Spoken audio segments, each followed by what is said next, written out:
What's up, guys? I am back, and it's been a little while, but I'm back. I'm doing another video. I got the Crew 2. It's awesome. I've made quite a bit of progress in it. I am at star level, which is the 4th level, I think. Yeah, it's the 4th. So I'm at the 4th level. It takes a little while to get there. Not too long though. It's taken me a few days at best. So if you play this like all day, you can get there in about 2 days. So I have decent cars now. I have a Lamborghini, and I'm going to travel to this event that you see right here, the New York Hypercar event. And basically, if you guys saw on the mini map, it's basically a cannonball run. Something I wanted to do in this game because the map is basically a scale version of the entire United States. So naturally, Cannonball Run was the first thing that I thought, like, holy crap, you can do this, awesome Cannonball Run across the entire map, because the map is the Cannonball Run route. But I guess, Ubisoft developers beat me to it. I guess somebody there had the same great idea. So props to you guys if you watch this. So getting started here, got to second and about to get to first pretty easily. Thing is, it's not typically easy to keep that, especially when it gets extremely bright like that and you can't see anything past the tunnel. Not that that's like a bad thing with the game, because the same thing happens in real life, but it makes it a little tough to keep up. Whoops, I gotta go this way. Losing a little traction there in the rear, but regaining control. So basically, races like this that have the checkpoints really far apart from each other, they're not like normal street races where they have signs to guide you a lot. It's a little tough to keep up with some of the turns you gotta make. You gotta really keep a close eye on the mini map in the lower right hand corner. It will show you the route that you need to take. And it's a little hard to see that light blue line on the white road, because the normal roads are white, and then the route that you need to take is like a really light sky baby blue-ish kind of thing.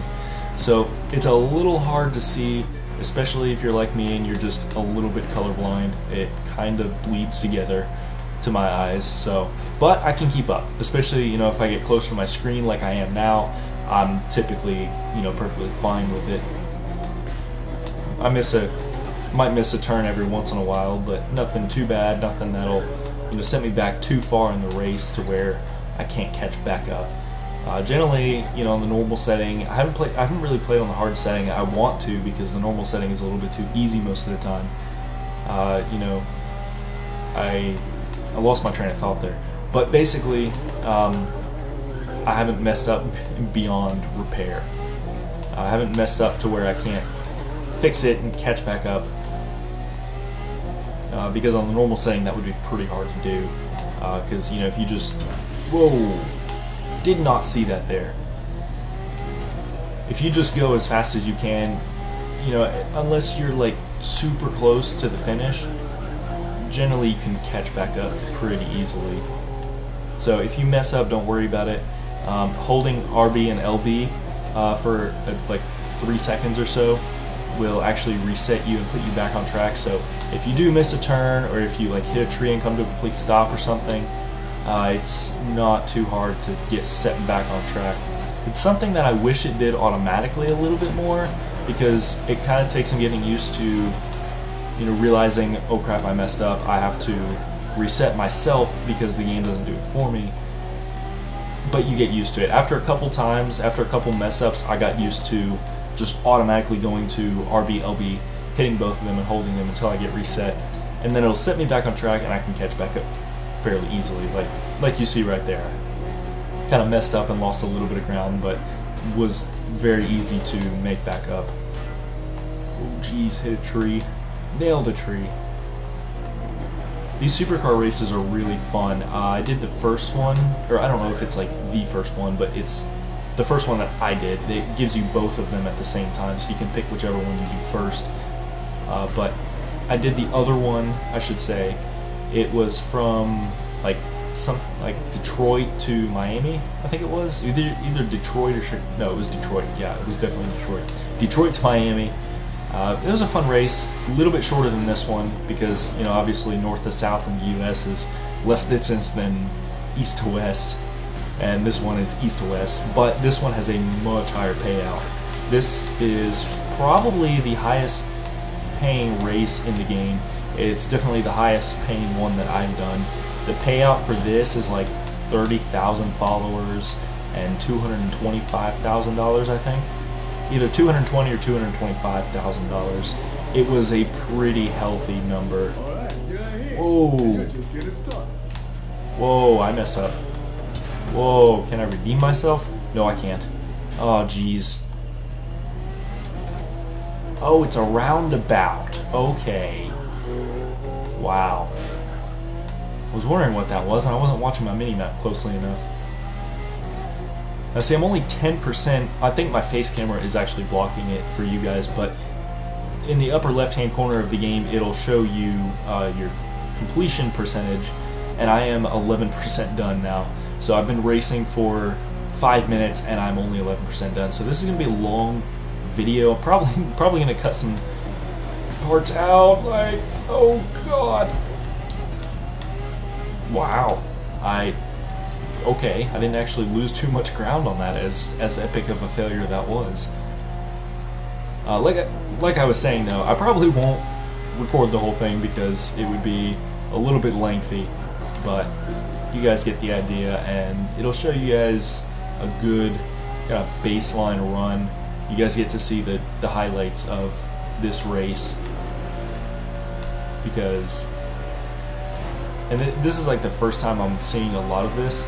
I've only really raced in the major cities because that's where most of the races are. There's a few stuff that's kind of out in the countryside, not countryside, but like out of the major cities.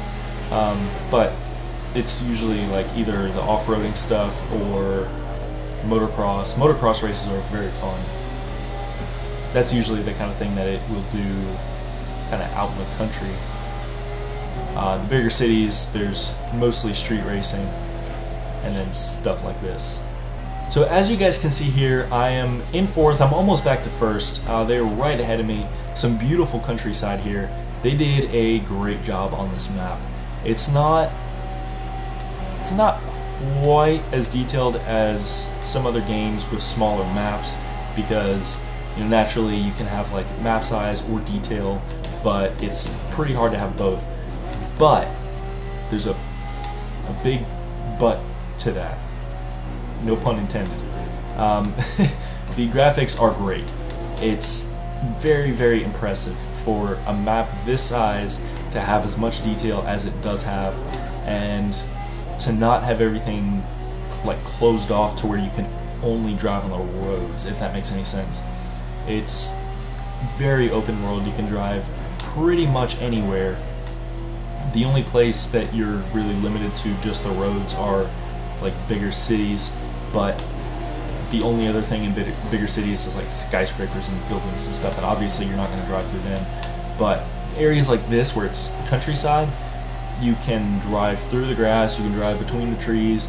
It doesn't really block you from much of anything, so that is a great feature, because while I don't drive off-road that much, I like to have that option, if that makes any sense.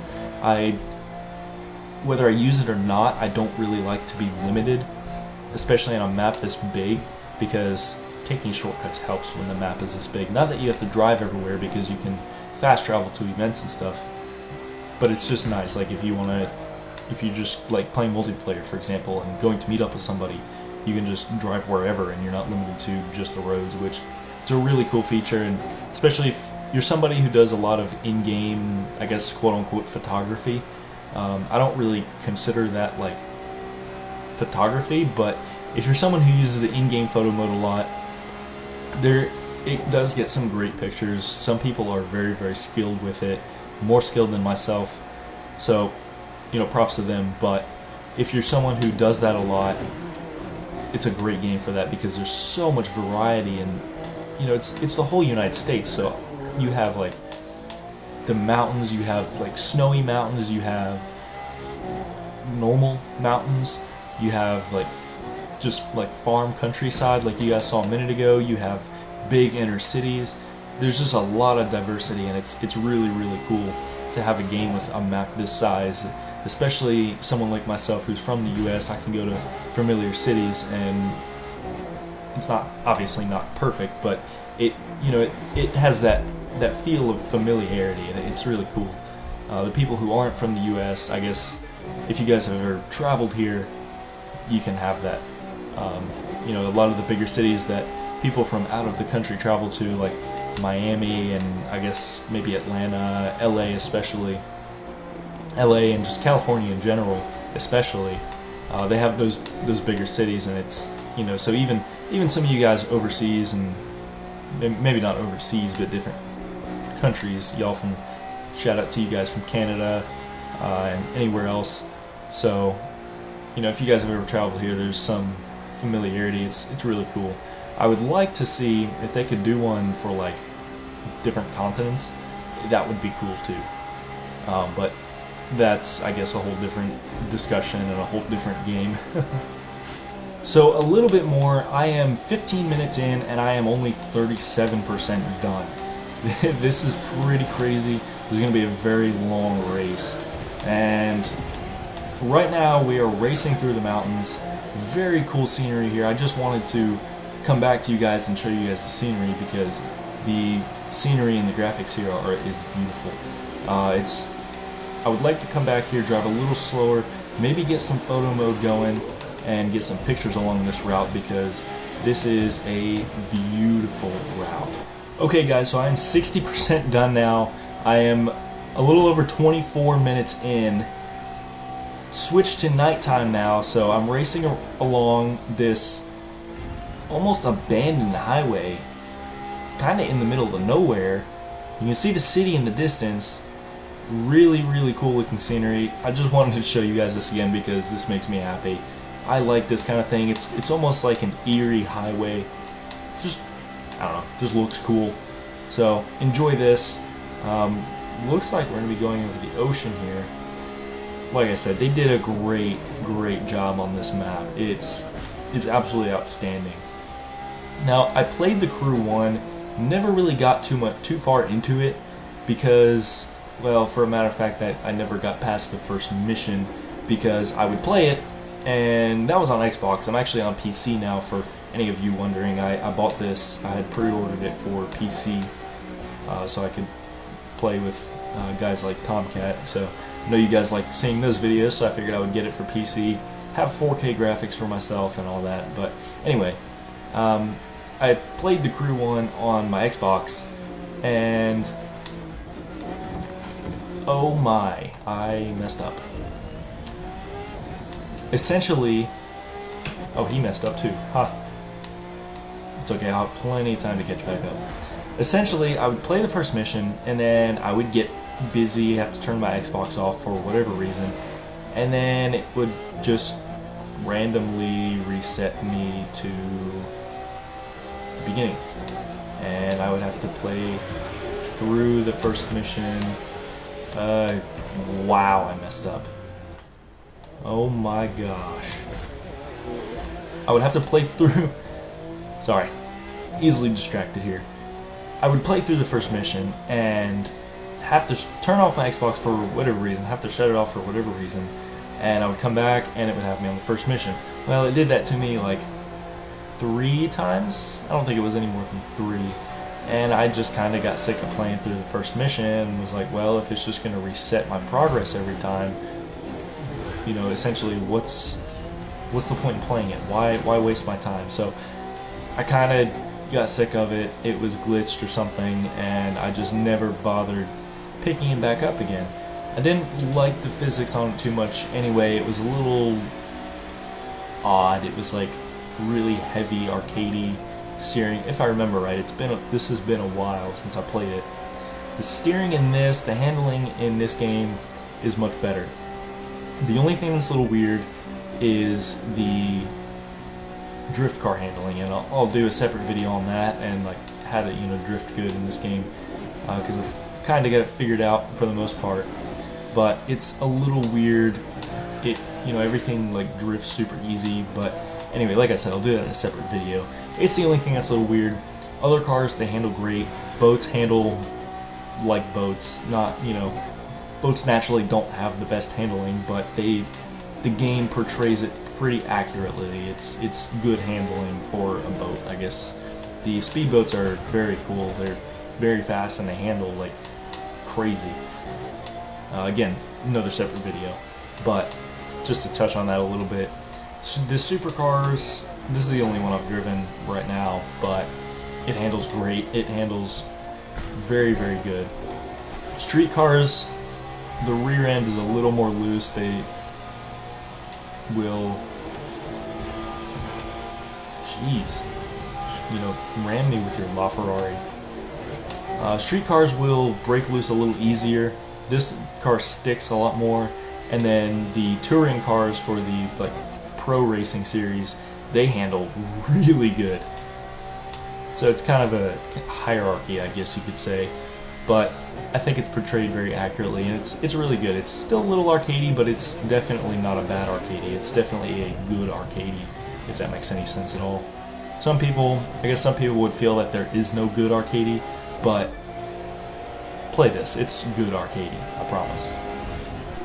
Alright guys, so I am 97% done, 40 minutes in. This is an almost 45-minute race. Pretty crazy, but the payout is definitely worth it. Now, as I finish, I just want to talk for a second about the Cannonball run.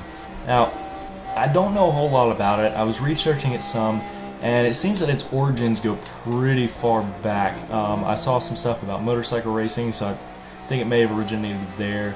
There's actually a movie out about it. There's a lot of crazy stuff. Most of what I know about it is modern history, and that is because I live close to Atlanta, and currently an Atlanta resident and native holds the Cannonball Run record. It is 28 hours and 50 minutes. Now, that is absolutely crazy when you think about driving from like New York to LA. That's insane. That's mind-boggling. That's a trip that's supposed to take like, well, a lot longer, like 5 days of driving. And he did it in, you know, like a day and a half. Now, you know, obviously that's non-stop. You're just driving for 28 hours, almost 29 hours straight. It takes a crazy amount of dedication. He did it in a pretty souped-up Mercedes. Had, you know, all kinds of stuff like extra gas tanks, and so he could go like 800 miles at a time. Just crazy stuff. Radar detectors and jammers. His average speed was just under 100 miles an hour, which is insane. Not something I would recommend doing because it's not exactly legal, but for the history and all, it's a cool record. His name is Ed Bolian. Some of you guys, especially if you're Atlanta locals, you may have heard of him. He runs VinWiki. If you guys have ever seen, or if you're subscribed to them, or if you've ever watched any of their VinWiki stories, they have some pretty cool stuff out there. So shout out to them and shout out to him for breaking the Cannonball Run record. As you can see, I just did a virtual version in about, oh, what was it? Maybe I can go back and see my actual time. Didn't look at it as I finished, but I know it was just about like 41 or 42 minutes. So let's see. World record 28 minutes. That's insane. That's crazy. I don't want to accuse him of cheating, but that's crazy. Probably took some shortcuts, probably had a super crazy car. So let's see. Well, maybe I can't view my time. That kind of stinks. But anyway, I did it in about 41 minutes. So,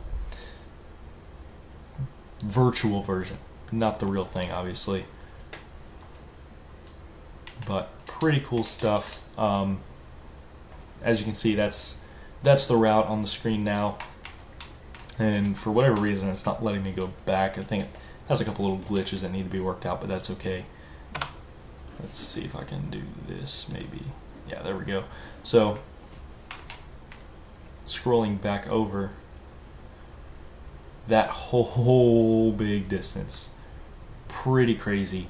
That was a lot of fun. Like I said, you can see in the upper right hand corner the payout was definitely worth it. So if you have the game, get up there, get yourself a hypercar, and go do it, because it's a lot of fun. You guys let me know how you like the face camera. I just got a camera finally, so it's something I've been wanting to do for a while. So let me know in the comment section how you like it, if it makes it more entertaining to see me and watch me talk, other than, you know, just hearing my voice in the background. Kind of put a face to the voice. I know sometimes it helps a little bit, and sometimes helps to kind of see my facial expressions and stuff as I do things. Obviously, I'm not going to have too much hand motion, but otherwise I kind of talk with my hands a little bit sometimes when I'm not in the middle of a massive cannonball run. Other than that, just leave a thumbs up, leave any other comments down below, any thoughts about the video or about the crew too. That would be appreciated, and subscribe if you're not subscribed yet. See you guys in the next video.